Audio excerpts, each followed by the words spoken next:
Welcome to Kettle Labs How to series. Today, we'll demonstrate how to implement data versioning with Databricks. Sign into Databricks workspace and get started.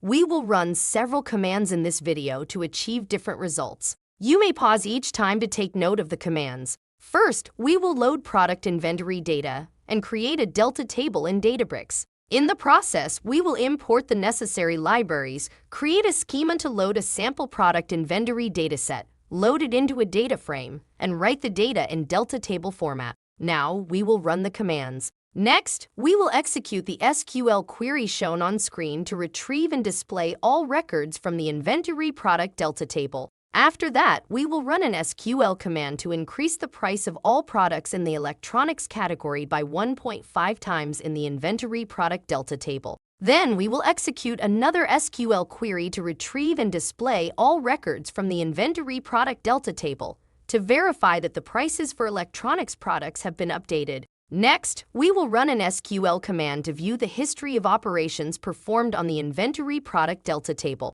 Following this, we will execute an SQL command to remove the product with product ID 104 from the inventory product delta table. Afterward, we will run an SQL query to display all remaining records from the inventory product delta table after deleting the record. Next, we will execute an SQL command to insert a new record for a new product into the inventory product delta table. We will then retrieve and display all records from the inventory product delta table to view the updated state of the dataset. Subsequently, we will retrieve the history of changes made to the inventory product delta table, showing the metadata of all operations. We will then retrieve the state of the inventory product delta table as it existed at version 2, allowing us to access a historical version. Next, we will restore the inventory product delta table to its state at version 2, undoing any changes made after that version. Finally, we will retrieve and display all records from the inventory product delta table after restoring it to version 2.